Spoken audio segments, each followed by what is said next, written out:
말씀 봉독하도록 하겠습니다. 요한복음 15장 1절에서 4절 말씀입니다. 나는 참 포도나무요 내 아버지는 농부라. 모든 내게 부여주사 그에게 아니하니라. 아버지께서 그것을 제가 모르시고 모든 열매를 맺는 자는 너에게 그에게 타게 하시느니라. 너희는 내가 일러준 말로 이미 깨끗하여졌으니 내 안에 거하라. 나도 너희 안에 거하리라.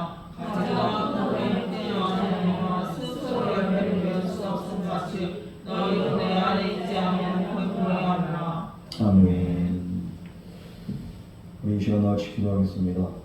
사랑과 은혜 하나님 아버지, 오늘도 주님의 은혜의 자리로, 말씀의 자리로 인도하심을 감사와 찬송과 영광 올려드립니다. 오늘도 우리의 포도나무 되신 예수님 안에, 그 말씀 안에 우리가 온전히 딱 붙어서 우리가 그 말씀이 우리의 삶의 참된 생명의 양식되고 우리의 삶의 생명의 공급력이 되어서 앞으로의 삶도 온전히 말씀 안에 구할 수 있는 결국된 은혜와 믿음 이 시간 우리에게 허락하여 주시옵소서. 우리의 마음을 기경하여 주시옵시고 강팍한 마음을 가로엎어 주시옵시고 온전한 마음, 부드러운 마음, 순전한 마음으로 변화되게 하여 주시옵소서. 이 모든 말씀 거룩하신 예수님 이름으로 기도드렸습니다. 아멘. 오늘 그 말씀은 이제 이렇게 15장으로 넘어가면서 포도나무의 그 비유와 이제 이렇게 또 예수님의 여러 가지 이렇게 교훈이 나옵니다. 그런데 예수님이 자신을 포도나무로 비유한 이렇게 이 비유를 통해서 우리가 무엇을 알아야 됩니까? 포도나무는 나무 이렇게 줄기만 있는 게 아니죠. 가지가 있습니다. 나무에 가지가 있고 뿌리가 있고 이 모든 것들이 이렇게 가지는 줄기로부터 뿌리로부터 이 원액이나 이렇게 영양분을 공급받아서 살아가는 존재입니다. 우리 하나님 아버지는 농부라고 했습니다. 이런 비유를 통해서 갖고 계시는 분이 하나님이시고 그리고 또 생명을 공급해 주시는 분이 예수님이시고 그 생명의 공급을 받아서 살아가는 가지와 같은 자들이 저와 여러분임을 오늘 말씀을 통해서 분명하게 우리에게 선포하고 있습니다. 이거를 통해 가지고 주님이 하고자 하는 말씀이 뭡니까? 바로 이 나무의 비밀을 통해서 관계에 대해서 우리 예수님께서 말씀을 하십니다. 이 관계가 끊어져서는 살 수가 없다는 거예요. 이 세상에서는 수많은 관계가 존재합니다. 이 관계를 통해서 가정생활하고요, 사회생활하고요, 직장생활을 하고 결혼생활도 이렇게 또 유지를 합니다. 반대로 이 관계가 그럼 이렇게 이게 정말로 중요한데 관계가 안 맺어지고 관계가 끊어진다고 어떻게 될까요? 관계가 없으면은 고립이 됩니다. 사람이 혼자 살아가고 혼자 밥 먹고 혼자 영화고 혼자 여행하고 이게 요즘에 이렇게 홀로족들이 많다고 하지만 다른 사람 필요 없어. 나 혼자서 사회생활이 안 되고 자기중심적인 삶밖에 안 되고 그 삶이 행복한 것 같지만 행복이 없습니다. 우리는 관계적인 존재이기 때문에 관계 속에서 행복을 찾고 관계 속에서 인정받고 사랑받고 공급받고 우리의 인생은 그런 삶을 통해서 행복을 누리는 거예요. 이게 바로 행복입니다. 그런데 이 관계가 끊어질 때 어떻게 됩니까? 얼굴 붉힌 일이 생기게 되고 미워하고 증오하게 되고 가정생활은 그냥 파탄이 나고 부부관계가 그냥 이렇게 끊어지고 이 관계의 단절이 이렇게 되는 거예요. 그렇게 되면 관계가 깨어진다면 어떻게 될까요? 인생이 불행하게 되는 거예요. 가지가 나무에 딱 붙어 있어야지 살고 가지도 열매를 맺고 가지도 행복하듯이 가지가 떨어지면 어떻게 됩니까? 죽는 거예요. 이 관계에 대해서 얘기를 하면서 오늘 우리 예수님은 무엇을 말합니까? 인간과 하나님과의 관계가 이래야 되고 또 우리 사람과 인간의 관계가 이와 같아야 된다. 하나님과 반드시 화목해야지 우리 인생이 행복하듯이. 왜냐하면 인간 관계가 끊어지면 우리가 불행하죠. 하나님과의 관계는 더 말할 것도 없습니다. 하나님과 관계가 끊어지면서 내가 사회적으로 뭘 이뤘다 하는데 이것이 참된 행복이 아닙니다. 만족이 아닙니다. 하나님 떠나서 우리는 살 수가 없고 행복할 수 없고 정말 하나님의 은혜와 풍성함을 누릴 수가 없습니다. 그래서 풍요 속의 빈곤이라는 그런 말들이 왜 세상적으로 많은 것을 얻었지만 실상 본인은 가난하고 너무도 허무하고 너무도 불행하다. 그럼 무엇으로부터의 단절이 이런 풍요 속의 빈곤을 초래합니까? 바로 영적인 관계의 단절을 말합니다. 우리의 영의 근원 되시고 생명의 근원 되신 예수님과 딱 붙어 있어야 돼요. 인간은 원래 그렇게 창조가 되어 있습니다. 하나님이 그렇게 만드셨어요. 그리고 하나님이 인간과 함께 하시기 위해서 하나님의 형상대로 지은 게 그게 바로 우리 사람입니다. 여러분, 교회 다니고 하나님을 믿는 것 같지만 하나님과 상관없는 것처럼 살아가는 사람이 있어요. 왜 그렇습니까? 하나님과의 관계가 없는 자들. 그런 사람 신앙생활 잘하는 것 같지만 불행합니다. 구원이 무엇일까요? 바로 하나님과 나 사이에 깨어진 관계가 회복되는 것. 이게 바로 구원입니다. 그래서 예수님은 우리와 하나님 아버지의 관계가 얼마나 중요한가 오늘 본문 말씀을 통해서 우리에게 말씀하고 있습니다. 먼저 1절 말씀 우리 다 같이 공독하겠습니다. 시작. 나는 참 포도나무요 내 아버지는 농부라. 구약에서 타락한 이스라엘을 포도나무로 이렇게 묘사를 했습니다. 그런데 오늘 본 말씀에서는 예수님이 자신을 가리켜서 나는 참 포도나무라고 합니다. 구약에도 포도나무는 나와. 포도나무는 이스라엘이에요. 타락하고 병든 이스라엘. 그런데 오늘 예수님 자신은 참 포도나무라고 했습니다. 타락하지 않았습니다. 죄가 있지 않습니다. 하나님과의 관계가 온전합니다. 그래서 하나님의 뜻에 전적으로 순종하는 참 이스라엘 사람이 나다. 예수님은 그것을 말씀합니다. 그래서 난 참 포도나무다. 그리고 이 참 포도나무를 통해서 무엇을 말합니까? 가지와 같은 너희들, 너희 인간들, 너희 제자들에게 참된 생명을 공급하고 부여할 수 있는 자는 참 포도나무인 나밖에 없다. 우리 예수님은 자신의 정체성에 대해서 나는 참 포도나무요. 이러면서 저와 여러분에게 오늘도 말씀하고 있습니다. 참 포도나무, 가짜가 있습니다. 이 세상에는 가짜가 얼마나 많은지 몰라요. 왜 가짜가 있습니까? 진짜가 있기 때문에 가짜가 있는 거예요. 가짜 나무가 있기 때문에 참 포도나무가 있는 거예요. 이 세상에 예수님처럼 내가 구원이다. 나를 통해서만이 너희들이 행복할 수 있다. 이런 교주들, 사이비들은 많습니다. 예수님을 사칭하는 자들이 얼마나 많은지 몰라요. 그러나 참 포도나무, 참 목자, 그리고 참된 생명의 주관자는 오직 한 분밖에 없어요. 그분은 바로 예수님입니다. 그래서 우리에게 분명히 말합니다. 내가 아니고 나로 말미암지 않고는 아버지께로 올 자가 없다고 했습니다. 그런데 다른 사람들이, 다른 목사들이, 다른 사이비들이 나를 통해야지 니들이 구원받아. 이런 식으로 그냥 이렇게 설득을 합니다. 여러분, 분명한 건 뭡니까? 성경이 말씀한 분명한 사실은 참 포도나무, 참된 길과 진리와 생명, 오직 예수 그리스도밖에 없습니다. 그래서 강단을 통해서 선포되는 메시지가 예수가 아니고 다른 것들이라면 그거는 참된 복음이 아니에요. 참 복음은 바로 예수님이 참이시고 진리이시고 참 포도나무시고 우리의 생명의 공급자 되심을 선포된 말씀이 그게 바로 복음이에요. 여러분, 그래서 예수님은 왜 그럼 이 포도나무 비유를 했을까? 제가 앞서도 말씀드렸듯이 관계를 설명하기 위해서 포도나무에 대한 비유를 말씀하십니다. 예수님이 참 포도나무라면은 하나님은 어떤 분이냐? 내 아버지는 농부라. 농부의 그 이미지는 뭡니까? 열심히 일하는 그런 이미지죠. 농사 짓는 분들 치고서 게으르신 분들이 없습니다. 누구보다도 더 열심히 일어나고요. 남들보다 더 일찍 일어나고요. 그게 바로 농부예요. 한시도 쉬지 않고 농사일을 하면서 벌레를 잡으면서 그러면서 나무와 열매에 그냥 이렇게 정말로 해가 가지 않도록 이것을 계속적으로 관리를 하는 게 그게 바로 농부입니다.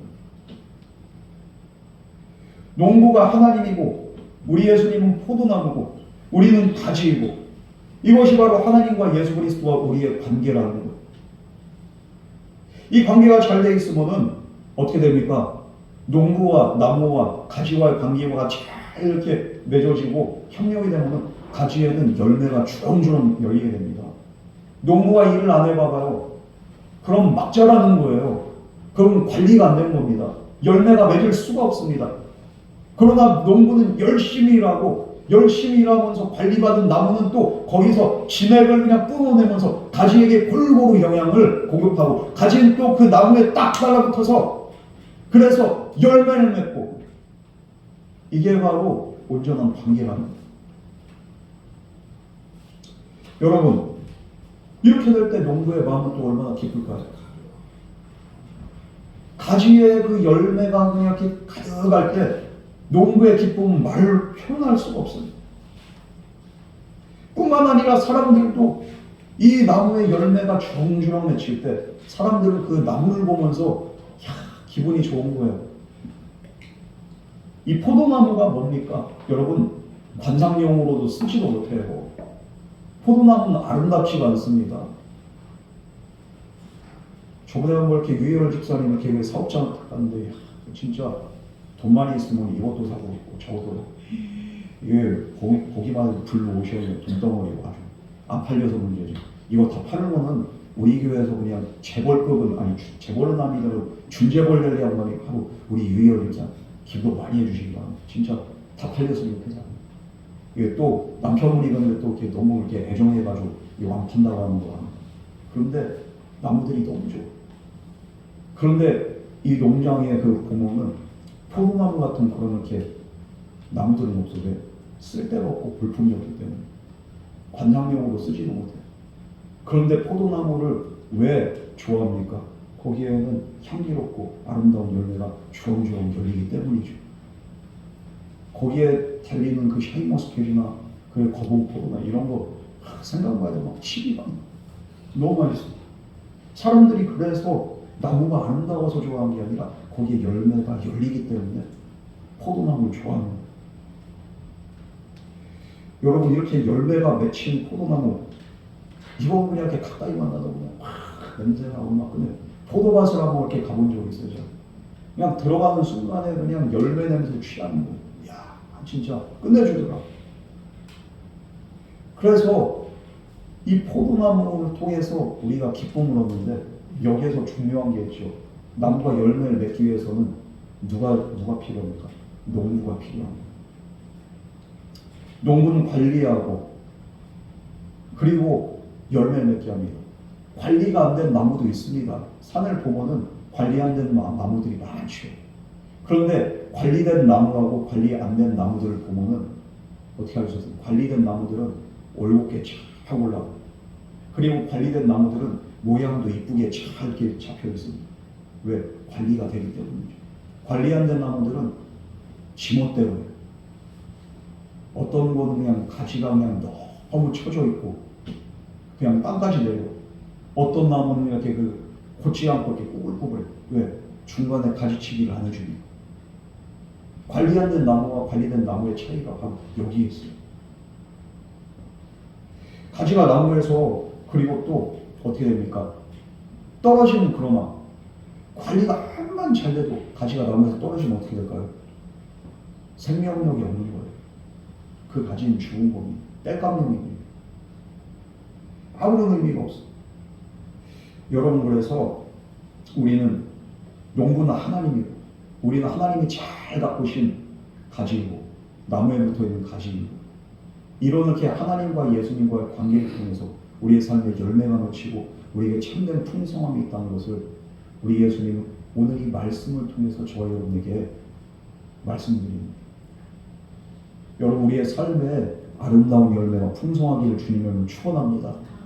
그러기 위해서는 농부이신 하나님으로 우리가 잘 믿어야 됩니다. 그리고 또 우리의 생명의 근원이신 예수님과 우리가 딱 연합이 돼요. 그럴 때 우리의 삶에는 재정적으로나 건강으로나 인간관계에 위해서나 여러 방면에서 아름답고 풍성한 열매가 주렁주렁 맺히게 될 줄 믿습니다. 하나님과 관계 멀어진 다음에 세상에서 노력해서 열매 맺어봤자 그거 헛방이에요. 농부 되시는 하나님, 우리를 관리하시고 우리를 책임지실 분은 오직 하나님 아버지임을 믿으시기 바랍니다. 우리 2절 말씀 다 같이 공부하겠습니다. 시작. 내게 부서져서 열매를 맺지 않는 가지는 아버지께서 그를 베푸셨고 그를 맑은 자식들에게 하라. 그를 깨끗하게 하시느니라. 이 포도나무에 붙어있는 가지, 바로 제가 말씀드렸던 저와 우리 예수님의 관계가 바로 나무와 가지의 관계. 또 예수님을 따르던 수많은 제자들이 이 가지와 같습니다. 가지가 혼자서 그렇게 존재할 수 없다고 제가 좀 전에도 말씀드렸죠. 붙어 있어야 돼요. 이것이 그리스도인들의 움직임입니다. 주님과 딱 붙어 있어야 돼요. 연합해야 돼요.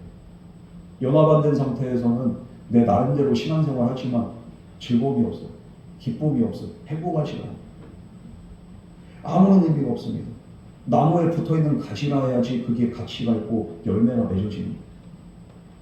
그런데 이 구절을 좀 더 깊이 살펴보면 정말로 놀라운 사실을 발견하게 되는데 뭡니까? 나무에 붙어있다고 다 가지가 아니라는 거예요.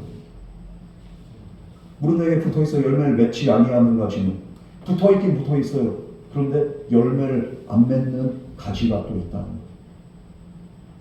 예수를 믿고 예수님이 나의 주인이 되시고 하나님이 내 아버지가 되신 걸 선포하고 내가 정말로 믿는데 그럼에도 불구하고 붙어있음에도 불구하고 열매를 못 맺는 그런 가지가 있더라고요.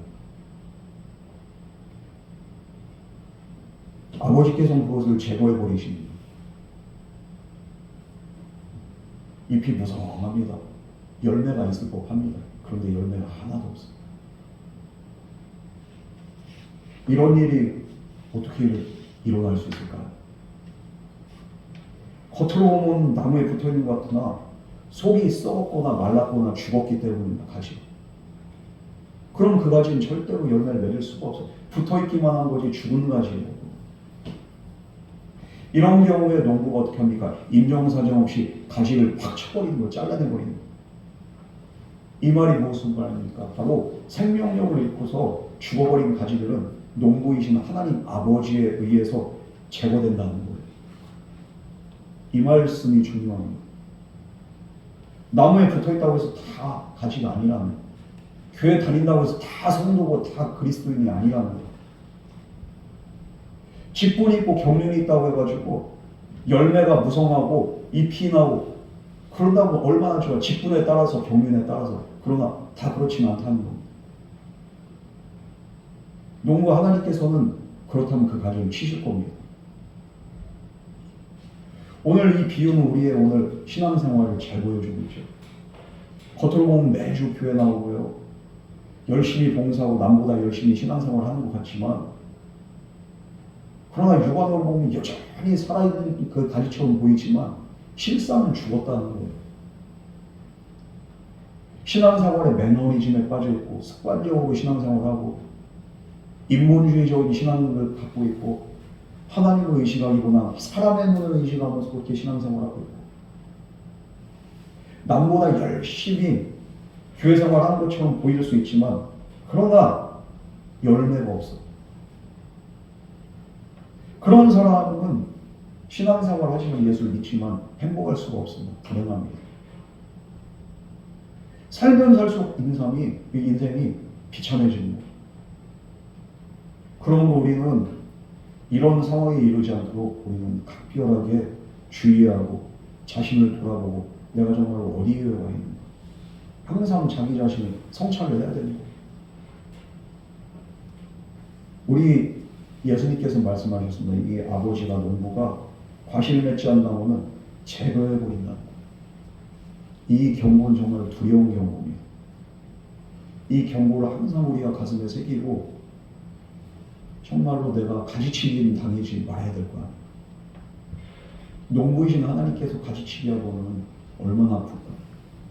아플 수밖에 없어. 그렇다고 해서 가지 전체를 치시는 건 아니죠. 가지 전체를 치면 난리가. 그러나 썩어있고 죽어있는 부분에 가지를 치는 거예요. 나무 입장에서 얼마나 아플까요? 우리도 마찬가지예요. 이렇게 가지치기를 당하면 우리는 상당한 출혈과 고통이 있습니다. 여기에서 이렇게 가지치기 무엇에 이렇게 비유할 수 있냐면 이렇게 사과 그렇게 농장에 가면은 적과라는 이렇게 개념이 있어요. 그리고 열매 촉기라는 그런 이렇게 그 말이 있어요. 이 과정이 있습니다. 이건 분명히 있어요. 사과가 아직 다 자라지 않고 한 엄지손가락만큼 그 열매가 맺혀져 있을 때 그럴 때 어떻게 합니까? 한 가지에 사과락이 여러 개가 달려 있어요. 거기에서 작은 것들은 다 쳐냅니다. 이걸 열매속기라고 하고 적과라고 합니다. 그렇게 해서 그 중에 가장 큰 열매만 남겨놓고 나머지는 가위로 다 잘라버려요. 그렇게 해야지 양분이 그 한쪽에게만 쏠리게 됩니다. 다른 그렇게 여러 열매 그 양분이 그렇게 가면은 상품성 있는 그런 사과가 나올 수가 없어요. 그래서 나무의 영양분을 잘 자랄 수 있는 사과에 갈 수 있도록 속는 작업, 이것을 바로 적과라고 합니다. 적과. 오늘 본문 2절에서 과실을 맺지 아니한 자를 제거해 버리는 것, 이것도 바로 적과의 개념과 같은 거죠. 농부 입장에서 볼 때 열매를 맺지 못한 포도나무의 가지 정말 쓸데가 없어요. 가지가 워낙 약해서요, 목재로 쓸 수도 없고 포도나무는요, 그렇다고 해서 이걸 가지고서 뭘 만들 수도 없어요. 약해. 그래서 땔감용으로 사라지는 수밖에 없어요. 가지치기라는 그렇게 포도나무 가지는요. 그런데 또 땔감용으로도 적합하지가 않은 포도나무. 참나무는 얼마나 잘 타는지 몰라요. 그런데 포도나무는 그냥 활활활활 오랫동안 이렇게 타는 게 아니라 금방 사거든요. 땔감용으로도 적합하지가 않아요. 정말 열매 없는 포도나무까지, 그러니까 쓸데없는 골칫거리라. 농부이신 하나님이 보실 때는 포도나무까지 둘 이유 전혀 없어요. 그래서 이 가지를 쳐버린다. 오늘 저와 여러분은 하나님 앞에 쓸모 있는 성도일까요? 아니면은 정말로 적과의 그냥 대상인 그런 가지에 불과할까요? 예전에 나경일 목사님이 좀 이렇게 표현을 좀 이렇게 심하긴 하지만 교회 중직자들이고 막 항상 이렇게 못 만나. 저것들은 이제 권사됐다고 신앙력이 연수가 얼마나 됐다고 말이야. 아주 그냥 늙은 닭들이요, 닭들이. 어떻게 그렇게 말해요? 말도 못 나는 것들이 그냥 이렇게 얼마나 성질이 그냥 이렇게 아주 그냥 뭐 같은지 알아요. 그런 얘기를 종종 했다는 거예요. 왜 그렇게 말할까요? 열매가 없는데 그냥 다 교회에서는 이렇게 자기의 그 위치만 그냥 이렇게 고수하니까 목사님이 보기에는 그게 못마땅한 거예요. 하나님이 보시기에도 어떨까요? 우리가 20년, 30년 믿는 게 그 연륜수가 중요한 게 아니에요. 오늘 나를 통해서 어떤 열매가 맺혀지고 있는가. 이게 정말로 중요합니다. 이 과실을 맺는 가지, 이렇게 그냥 제거한 그 이유가 있죠. 2절 후반부에 보면은 그러면 왜 이렇게 가지치기를 하는가? 바로 무릇 열매를 맺는 가지는 더 열매를 맺게 하기 위하여 그것을 깨끗하게 하십니다. 깨끗하게 하기 위해서 가지를 친다는 거예요. 여기서 깨끗하게 한다는 표현은 뭡니까? 나무를 물로 씻어주고 수건으로 빡빡 닦는다. 이게 아니죠. 여기서 깨끗하게 한다는 건 뭡니까? 바로 쓸모없는 가지는 다 잘라내서 양분이 정말 튼실한 가지로 갈 수 있게 그걸 깨끗하게 하는 작업이라고 제가 좀 전에 말했던 적과나 솎아내기 그 작업이죠. 그래서 더 크고 맛있는 열매를 맺게 하기 위해서 열매를 맺지 못한 가지를 잘라버린다는 거예요. 우리 성경의 그 원리는 뭐냐면요, 은혜 있는 자에게 더 은혜가 풍성하고요, 복 받은 자에게 더 복이 이렇게 풍성한 거예요. 은혜 없는 자는 항상 빈궁하고 가난하고 항상 은혜가 없어요. 은혜가 없고 가난하고 초라하고 힘들고 믿음 없고 하나님이 불쌍히 여기시지만 불쌍히 여기기 때문에 그에게 믿음을 더 주고 믿음 더하기 위해서 그냥 이렇게 그 엄청난 복을 줍니까? 아니에요. 믿음 없는 자에게는 믿음 없는 그대로 그냥 냅두세요, 하나님이. 그러면서 이렇게 하나님 떠나면 이렇게 떠나게 내버려 두세요. 하나님. 어떤 자에게 은혜를 베푸시냐면요, 은혜 받을 만한 자에게 더 큰 은혜를 주시는 거예요. 이 사람에게는 이렇게 정말 이렇게 일을 구했는데 오를 주시는 거예요. 왜? 열매가 있는 성도에게는 또 믿음에 이렇게 그 충실한 성도에게는 더 큰 은혜와 더 큰 믿음과 더 큰 복을 주신다는 거예요. 그러니까 우리는 이런 거 가지고서 하나님이 공평하니 불공평하니 원망할 필요가 없어요. 그 사람의 불량이고 그 사람의 믿음인 거예요. 그래서 믿음 있는 사람 믿음이 더 생기고요, 믿음 없는 사람 정말로 믿음이 더 쪼그라든 거예요. 우리가 하나님을 그래서 멀리하고 하나님 또 우리를 멀리하시고, 하나님을 가까이 한 자에게 하나님 더 가까이 다가오시고, 이것이 하나님의 가지치기. 우리가 인생에서 겪는 그 고통이 있을 수 있어요. 여러 가지 뭐 욕과 같이 우리가 정말 의로워서 당하는 고난이 있는 반면에 우리가 욕이 아닌데 의롭지 않은데 당하는 또 고난들이 있어요. 내가 문제가 많아서, 내가 죄가 많아서, 내가 정말로 믿음이 없어서 하나님이 속가내기로 가지치기를 하느라고 고난 가운데, 이 어려움 가운데 그렇게 처하는 경우가 있습니다. 하나님의 가지치기가 딱 시작이 되는 거예요. 여러분, 그래서 그럴 때 우리는 이 가지치기의 원리로 우리 인생을 이해할 때 그러면 하나님의 뜻이 보입니다. 하나님은 정말로 우리 안에 쓸데없는 거품이나 군더더기 이런 것들을 가지치기를 하시는 거예요. 그렇게 해가지고 이 가지치기를 통해서 우리를 정결하게 하기 위해서 오늘 2절 말씀에서 보면 그것을 깨끗하게 하시느니라. 우리가 가지가 여러 가지가 이렇게 뻗어 있는데 그 중에서 쓸모없는 가지를 하나하나씩 치시는 거예요. 우리를 정결하게 하기 위해서. 그러나 분명한 것은 우리가 죽을 정도로 가지치게 하시는 분은 아니에요. 우리가 감당할 만큼, 견딜 만큼의 가지치기를 우리 하나님 하십니다. 땅 믿음 수준만큼의 손을 보시는 것, 이게 바로 하나님의 방법입니다. 예전에 제가 좋은 교회 이렇게 신학생들 잠시 봉사한 적이 있어요. 교사. 그런데 그 당시 그 담임 목사님, 한영재 목사님이시죠. 살아계실 때. 이분의 카리스마와 그거는 진짜 지금도 따라올 사람이고, 이분 진짜 천재예요. 제가 목사님 중에서. 이분을 제가 진작을 했으면 대학교도 이분 따라서 아마 감신으로 가서 치료죠. 그런데 이분이 이렇게 그 말씀하실 때 그 약해요. 너무 약해서 목회나 신방은 다 포기하고 말씀에만 다 집중을 하는데 성도들이 근데 그래도 이렇게 은혜가 몸이 얼마나 약하면 항상 누워 계세요.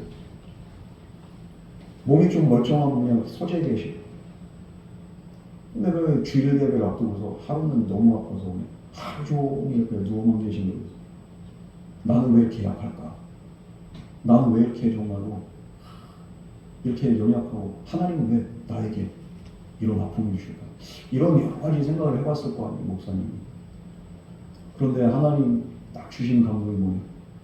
너의 연약함을 내가 하나하나씩 이렇게 쳐나가는 거다. 너의 그 아픔을 통해서, 너의 약함을 통해서 너의 약함을 하나하나씩 다 제거한 가지치기를 하는 거다. 이렇게 감동을 주시더라고요. 그러면서 목사님이 이 아픔을 통해서, 이 고통을 통해서 하나님께서 나의 약함을, 나의 부족함을, 나의 연약함을 하나님이 하나하나씩 다 쳐나가시는구나. 그것을 깨닫고서 이제 이렇게 감사하고 은혜가 넘치더랍니다. 여러분, 그러므로 하나님이 우리의 삶에 가지치기가 이렇게 들어올 때 우리는 겸손하게 하나님의 손길을 받아들일 수 있는 저와 여러분에게 주님을 축원합니다. 가난하면 가난한 대로, 병들었으면 병든 대로, 정말로 내가 실직했으면 부도 났으면 실직한 대로, 부도 난 대로, 연약한 대로 우리는 그냥 이렇게 그대로 내 자신을 받아들이는 거예요. 가르치기는 하나님이 우리를 새롭게 하는 그런 작업이 됩니다. 그렇기 때문에 우리는 이런 과정 속에서 인내하면서 우리가 기다릴 때 하나님의 가지치기가 다 끝날 때 우리는 정결하고 깨끗한 거룩한 가지로 거듭나게 되고 그 이후로는 우리의 삶에 아름다운 열매가 맺혀지게 된다는 거예요. 여러분, 원망하고 불평해봤자 소용이 없어요. 하나님 떠나봤자 소용없어요. 그럴수록 우리의 가지치기는 더 심해질 수밖에 없습니다. 오히려 인내하면서 감사하시기 바랍니다. 왜 그렇습니까? 가지치기의 결과는요, 열매가 맺는 아름다운 축복이 되기 때문인 줄 믿으시기 바랍니다. 콘라드 호텔이 있죠. 힐튼 호텔이 있고, 이 콘라드와 힐튼 호텔의 그 이렇게 창시자가 누굽니까? 호텔의 왕인 콜라드 그렇게 힐튼입니다. 이 사람이 한참 잘 나갈 때 자기가 왕인 줄 알았어. 교회고 나발이고 그냥 필요 없고 그냥 나는 난데 이러면서 한참 잘 나가다가 어느 날 그냥 이렇게 경제 대공황이 오고 호텔 사업도 그냥 이렇게 85%가 완전히 이 경제가 무너지니까 호텔업도 그냥 다 무너지지. 그렇게 할 때 어떤 일이 일어납니까? 투자자들이 이제 자금 회수를 해야 되는데 자금 회수가 안 되는 거예요. 망했으니까. 투자자들은 돈 내놓으라고 하는데 돈 나올 구멍은 없고 부도 났고 어떻게 합니까? 아유 이렇게 살아서 뭐하나. 순식간에 죽어야겠다. 약 먹고 죽자.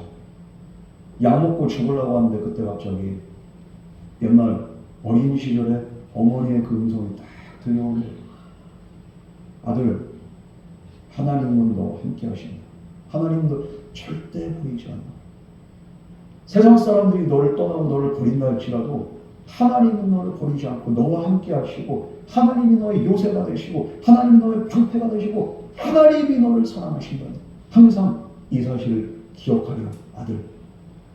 어머니 음성이 갑자기 탁 들려오는 한동안은 정말로 교회를 떠나고 예배를 떠나고 하나님 떠나고 세상적인 삶을 살았던 이 콜라드 힐튼이 그 음성 들리는 순간에 하나님 앞에 무릎을 딱 꿇습니다. 하나님, 내가 사업한답시고 하나님 떠나서 살고 내가 내 멋대로 살고 그래서 이렇게 어려움이 오는데도 불구하고 깨닫지도 못하고 믿음으로 살지 못하고 내가 죄인입니다. 울면서 통곡하면서 하나님 앞에 회개하면서 기도를 할 때 하나님의 은혜가 또 평안이 그 안에 넘치기 시작합니다. 이미 부도 났는데 마음이 편안한 거예요. 그러면서 투자자들 앞에 고백합니다. 솔직하게 이렇게 고백을 하는 거예요. 제가 약 먹고 죽으려고 했는데 하나님이 살려주셔서 하나님이 은혜 주셔서 제가 죽지 않고 다시 살았습니다. 여러분들이 다시 한번 마지막 한 번만 저를 도와주시고 투자를 해주신다면 원금과 이자를 반드시 갚겠습니다. 제 목숨 걸고 약속 지키겠습니다. 그런데 그때 투자자들이 화가 나야 되는데 이거 사기 아니야? 그게 아니라 마음이 움직이는 투자자들이 다시 이렇게 투자를 하면서 이 부도난 거를 그냥 이렇게 다시 이렇게 어려움을 타개하게 숨구멍을 틔워줍니다. 그래서 이 힐튼 호텔이 일어나게 된 거예요. 전 세계에 그냥 진짜 힐튼 호텔 이걸 이렇게 호텔 개수만 해도 6,000개 이상이 되잖아요. 호텔 객실 수만 해도 수십만 개가 됩니다. 콜라드 호텔이 있고 힐튼 호텔이 있고 하나님의 이 가지치기에 겸허하게 회개하고 무릎 꿇고 진실되게 이제 내가 사는 동안에 하나님과 사람들 앞에서 진실된 그런 삶을 살리라. 그리고 그의 재산 죽을 때 아들한테 그냥 100% 자녀들에게 상속하는 게 아니라 97%를 그냥 이렇게 사회에다 하거나 이번 어려운 이렇게 곳에 낮은 곳에 이 재산 쓰이기를 바랍니다. 그래서 힐튼에 지금 그렇게 신화가 시작이 되는 거예요. 그 후손들은 그냥 개판이지만 페리스 힐튼이나 이런 것들 아주 그 할아버지가 그냥 이렇게 얼마나 자기들도 이렇게 그 할아버지도 그 가지치기 당하고 그러면서 회개하고서 은혜 가운데 다시 회복된 그 역사가 있는데 후손들은 지금 개판이지만 그러나 지금 처음 시작할 때 이 인형이 바로 이랬던 거예요. 여러분 하나님의 목적은 뭡니까? 가지치기 한 목적은 뭡니까?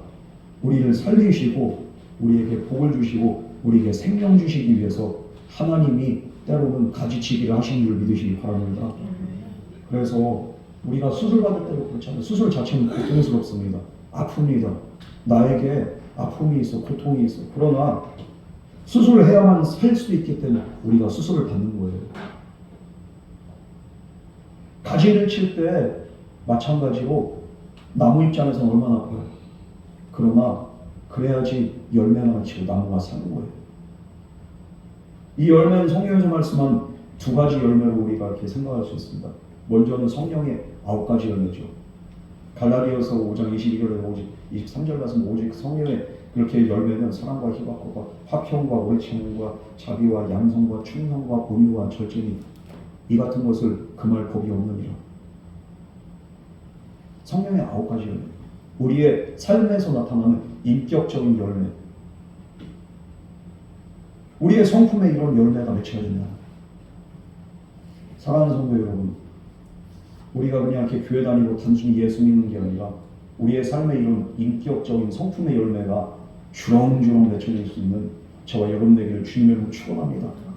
나 때문에 내 가정이 살아나고, 내 가족이 행복하고, 내 자녀들이 정말 이렇게 행복하고, 내 주변 사람들이 행복할 수 있다는, 그건 바로 내 삶 가운데 성령의 열매가 맺혀지고 있다는 그런 증거예요.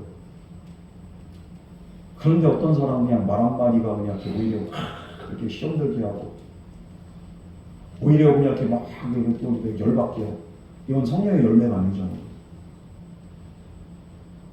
그런 삶을 통해서 아무런 열매가 맺어지지가 않습니다. 죄의 성품에서 의의 성품으로 이게 바뀌어야 되고, 이게 정말로 거룩하지 못한 곳에서 이제 거룩한 열매가 맺어진 그런 삶으로 우리가 바뀌어야 되는 거예요.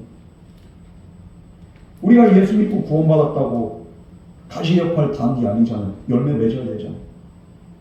그런데 지금까지 예수 믿고 난 다음에 내 삶에 어떤 열매가 맺혀졌는가? 우리가 한번 생각해 봐야 됩니다. 두 번째로 어떤 열매가 맺혀지기를 원하느냐? 우리 하나님은 다른 거 없어요. 가장 중요하죠. 바로 전도의 열매입니다. 다니엘서 12장 3절 말씀에 보면 지혜 있는 자는 궁창의 빛과 같이 빛날 것이요 많은 사람을 옳은 대로 돌아오게 한 자는 별과 같이 영원토록 빛나리라. 많은 사람을 옳은 대로 돌아오게 한 자가 뭡니까? 전도한 자죠. 마태복음 28장 19절 말씀, 그러므로 너희는 가서 모든 민족을 제자로 삼아 아버지와 아들과 성령 이름으로 세례를 베풀고, 모든 민족 족속으로 가서 제자를 삼으라는 거예요. 세례를 베풀라는 거예요. 그래서 그 사람들 하나님께로 돌아올 수 있도록 너희들이 전도의 열매를 맺으라는 거예요. 마가복음 1장 38절 말씀에는 뭐라고 말합니까? 예수님이 분명히 말씀 이르시되 우리가 다른 가까운 마을들로 가자. 거기서도 전도하리니 내가 이를 위하여 왔노라.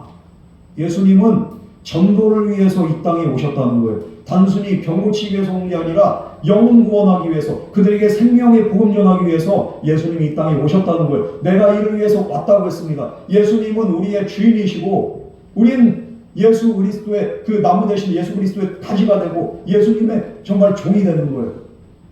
우리 예수님이 뭐라고 말씀하셨습니까? 종은 주인보다 크지가 않다고 했습니다. 그렇기 때문에 주인보다 크지 않은 종은 주인이 한 일을 그대로 하는 겁니다. 예수님이 이 일을 위해서 이 땅에 왔다고 했으면은 주님의 종이 되고 주님이 나의 주가 되심을 고백한 채와 여러분들의 삶의 열매는 무엇으로 나타나야 됩니까? 바로 전도입니다. 마가복음 16장 15절 말씀에 또 이르시되 너희는 온 천하에 다니며 만민에게 복음을 전파하라. 사도행전 1장 8절 말씀에 오직 성령이 너희에게 임하시면 너희가 권능을 받고 예루살렘과 온 유대와 사마리아 땅 끝까지 이르러 내 증인이 되리라 하시니라. 내 증인이 되리라, 이거는 완료형이지만 또 한편으로 명령형입니다. 그러니까 그렇게 살아가는 거예요. 모두 전도에 관한 말씀입니다.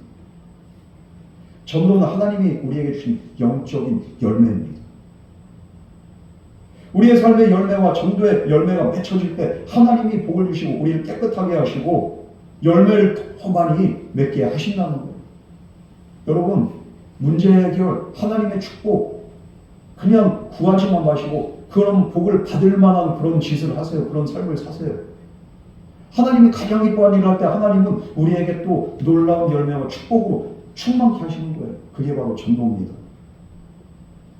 문제 해결 놓고서 기도하면서 여러분 먼저 그의 나라와 그의 의를 구하라고 했어요. 전도하시기 바랍니다. 그럼 내 문제 해결되고요. 나의 삶에 은혜와 축복이 넘치게 됩니다. 해보세요 한번. 하면서 그렇게 한번 그 하나님 말씀이 정말로 이게 사실인지. 성경에 말한 그 모든 언약과 약속은 누구에게? 바로 전도하는 자에게. 우리의 삶의 열매와 전도의 열매, 이걸 맺혀져야 되는 거예요. 그렇지 않으면 그 가지의 열매가 없으면 가차없이 하나님이 치신다는 거예요. 그럼 우리 삶에 아무런 열매가 없을 때 하나님이 가지를 치실 때 신앙생활이 즐겁습니까? 안 즐거워요. 저는 아유 기도하면은 뭐가 이렇게 다 보이고 뭐 또 영안이 열리고 저 이렇게 얘기하면서 얘기 자기 자랑식으로 얘기. 그런데 그분의 이렇게 삶의 열매가 없잖아요. 행복해 보이지가 않아. 그런 분들 많이 봤어요. 진짜 큰 교회는 또 그렇게 그런 이렇게 은사 중심적인 이렇게 그런 이렇게 또 그 신앙생활하는 성도님들 그 그룹들 그런 얘기를 한다. 하나님이 말씀하는데 남 얘기만 주구장창 자기 얘기 안 해. 왜 자기 삶에 열매가 없습니까? 얘기하기는 좋아하는데 삶에 열매가 있어야지. 행복하지 않아. 얼굴은 그냥 점점 쭈그러지고 표정은 어두워지고 그런데 그냥 좀 여기 뭘 아는 것처럼 없어 열매가.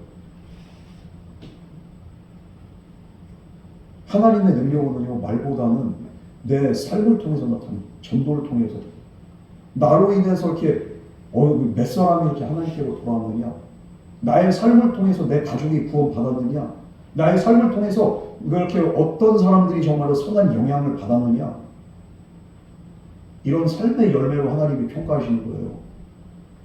기도를 많이 하고 뭘 많이 하고 봉사 많이 그거로 평가한 게 아니라 하나님 평가하는 기준은 단 하나, 열매입니다. 신앙의 연수 그런 거 다 필요 없어요. 직분 필요 없습니다. 열매 하나 바라보시는 거예요. 이번 연도 살아가면서 네가 얼마나 열매를 맺었느냐, 여기에 답이 나오는 거예요. 저는 그래서 우리 이렇게 제자훈련이 끝나고 이렇게 기도 끝나고 이제 이렇게 또 작정 기도회가 이렇게 있을 건데 우리 성도님들 전도대 상자 이렇게 제출하고 기도회 기간 때 기도하면서 전도대 상자를 위해서 함께 부르짖으라고. 나 혼자서 못하면은 합력해서 목사가 설교만 이렇게 하는 게 아니라 우리 양들이 진짜 전도할 수 있는 그런 이렇게 또 그런 사람 될 수 있도록 이걸 또 이렇게 인도를 해야 되겠더라고. 물론 하나님의 은혜로 지금까지 조금씩 점차적으로 변화가 있었지만 작년보다 올해보다 내년이 뭔가가 열매가 있어야 되지 않겠습니까? 교회가 교회되기 위해서는 전도의 열매가, 생명의 열매가, 합당한 열매가 맺혀져야 됩니다. 그런 거 하나도 없으면서 그냥 하나님 은혜 주세요, 복 주세요, 뭐 해주세요. 안 그러면 삐질 거예요. 겁나게 잘 삐져가지고 진짜. 하나님이 물어볼 거예요. 너 뭐 했냐? 무슨 열매 있어 나한테? 열매 한번 보여줘봐. 없어도 주셔야지요. 웃기고 앉아있네 하나님도. 열매도 없는 걸 내가 뭐가 이쁘다고 너한테 뭘 줬나. 우리는 교회 다니고 열심히 봉사한다고 해서 내 할 일 다 했다고 착각하면 안 됩니다. 하나님 분명 무슨 열매를 바라십니다. 그래서 진짜 이게 우리 교회 그 여고만 된다면 전도 이렇게 많이 한 분은 진짜 그만 5돈을 그냥 다 주고 싶어요. 진짜 내 마음 같아서는 그래요. 근데 금값이 한 돈에 40만 원이라는, 그래서 그냥 그 마음 접었어요. 너무 비싸. 마음은 그렇다는 거예요. 근데 마음 하나님이 얼마나 기뻐하시겠어요. 천하보다 귀한 영혼이 한 영혼인데. 여러분, 그러므로 우리 삶에 열매가 있어요. 그럼 열매는 어떻게 해야지 이렇게 맺히게 될까요? 3절에서 4절 우리 마지막으로 공부하겠습니다. 시작. 너희는 내 안에 거하라. 나도 너희 안에 거하리라. 가져다 후대에 열매를 아니하면 스스로 맺을 수 없는 것이지 오히려 내 안에 있지 않으면 평안하리라. 가치가 너희가 이렇게 내가 일러준 말로 이미 깨끗해졌으니, 이 말은 뭡니까? 깨끗해졌다는 건 뭡니까? 내가 일러준 말로 그 말씀대로 행했기 때문에 이제 가지치기 안 나가고 깨끗해지고 열매가 맺어지고 그렇게 정말 풍성한 삶을 살게 됐다는 거예요. 뭐 지금 당장에 그렇게 된 게 아니라 예수님께서 미래적인 선포로 지금 이렇게 말씀하시는 거예요. 그 말씀대로 행하는 자에게는 깨끗해지고 열매가 풍성해지고 은혜가 충만해지고 복이 충만하게 되었다고. 여러분, 이 말씀 잘 기억하시고 우리가 이 말씀에 합하고 응하는 저와 여러분 되기를 주님으로 축원합니다. 너무 깨끗해졌으니 이미 선포했어. 우리는 그럼 그 말씀대로 순종하면 되는 거예요. 그러면 반드시 깨끗해지고 온전해지고 풍성해지게 됩니다. 그런데 그렇게 하기 위해서는 어떻게 되느냐? 가지가 열매를 맺는 이건 포도나무에 딱 붙어 있어야 된다. 우리는 포도나무이신 예수님과 연합해서 주님 안에 우리가 기도를 해도 헌신을 해도 봉사를 해도 주님 안에서 할 때 기쁨이 있고 즐거움이 있고 행복한 거예요. 내가 하려고 하면 힘듭니다. 내가 그래도 이렇게 했네 이렇게 주님 안에 하는 게 아니에요. 오늘 본문에서 예수님께서 내 안에 거하라고 하신 거 뭡니까? 그 안에 거하지 않는 자들에게 하는 말씀이 아니라 이미 예수 안에 거하고 있는 자들에게 하신 말씀이에요. 근데 이거는 그럼 이 말이 무슨 말이냐? 지속적으로 내 안에 거하라는 거예요. 옛날에 은혜 받았던 얘기 그거는 옛날 얘기예요. 지금 내가 은혜 안에 있냐 이 말이에요. 예전엔 누가 이렇게 처음 예수 믿을 때 은혜 안 받은 사람 누가 있습니까? 지금 내가 은혜 안에 있냐 이 말이에요. 없잖아요. 여러분 계속해서 나의 안에 거하라. 이 내 안에 이 말씀은 신학의 핵심 용어인 그리스도 안에서라는 그런 말에 그렇게 근간이 되는 말은 내 안에 거하라. 이 말씀 안에서 예수 안에서 이게 나온 거예요. 로마서에서도 엔 크리스토스 예수 안에서 그리스도 안에서 우리 그리스도인들은 그리스도 안에 거하는 자들. 이것은 평생 지속돼야 되는 성화의 삶을 의미합니다. 우리가 인격적으로나 우리의 삶을 통해서 예수의 성품이 나타나고 예수님의 말이 언어를 통해서 그리고 또 예수의 삶이 우리의 삶을 통해서 재현이 될 때 많은 열매가 맺어집니다. 우리는 원래는 죽어버린 나무에 살던 가지들입니다. 그런데 그 가지가 살아있는 참포도나무에 접이 딱 붙어진 자들. 그래서 이제 생명 있는 자가 됐어요. 구원은 전적인 우리 주님의 은혜입니다. 그래서 구원받은 그리스도 안에 인에게는 이제 그리스도를 닮아가는 성숙한 삶이 우리의 삶에 있어야 돼요.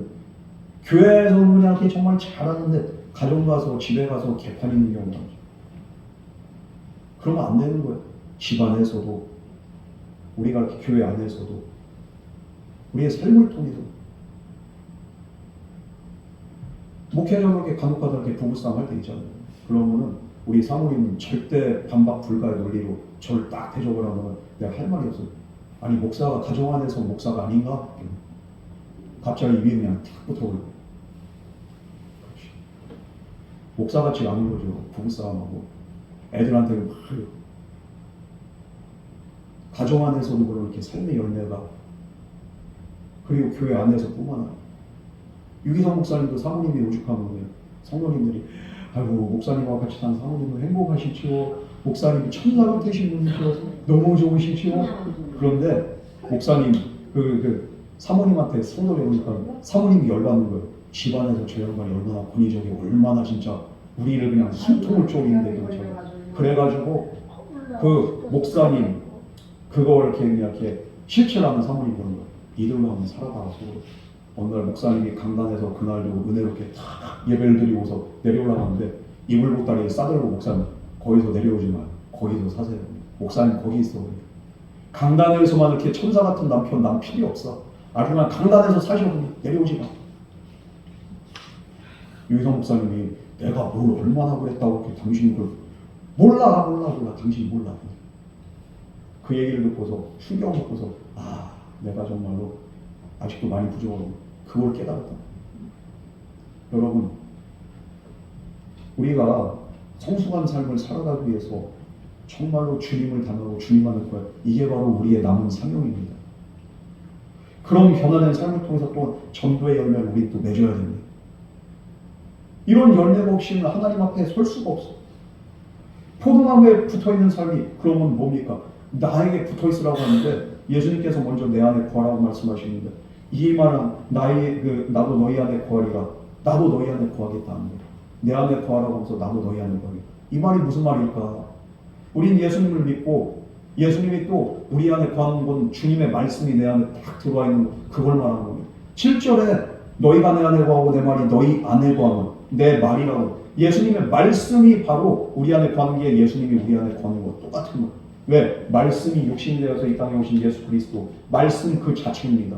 말씀으로 천지 만물을 창조하신 그 예수님의 말씀이 오늘 내 안에 살아서 내 안에 딱 신결의 땅, 그것은 더 이상 로고스가 아니라 레마가 되는 거예요. 생명이 있고 내 삶을 변화시킨 레마의 말씀이 됩니다. 여러분, 우리가 교회 나온 것만으로 위로받아서는 안 돼요. 직분자고 봉사 많이 한다고 해서 안심해서도 안 됩니다. 중요한 건 열매예요. 내가 기도 많이 한다고 해가지고 이렇게 열매가 있어야지. 풍성한 열매를 맺어야 평안이 넘치고 많은 사람에게 기쁨이 되고 나의 삶을 통해서 주변 사람들도 행복해지는 거예요. 그리고 하나님께 영광이 되는 거예요. 많은 열매를 맺은 가지는 대표적인 예가 바로 사도 바울이죠. 처음엔 열매 안 맺었는데 그런데 이제 나중에 예수 믿고 난 다음에 그가 열매를 맺으면서 어떤 삶을 삽니까? 열매를 맺기 시작하니까 하나님이 그에게 충분한 영적인 양복을 공급해 주시고 얼마나 많은 열매가 맺어요. 갈라디아, 고린도, 마케도니아, 알고리곤, 로마 이 모든 곳이 에베소까지 해가지고 모든 곳이 그의 영향력이 다 끼치게 되잖아요. 그 바울 한 사람의 영향력이 이제 또 우리에게도 끼치잖아요. 그리고 수많은 목회자들에게 신학의 이렇게 그 기초를 토대를 정립해 주잖아요. 이 얼마나 놀라운 이렇게 열매입니까?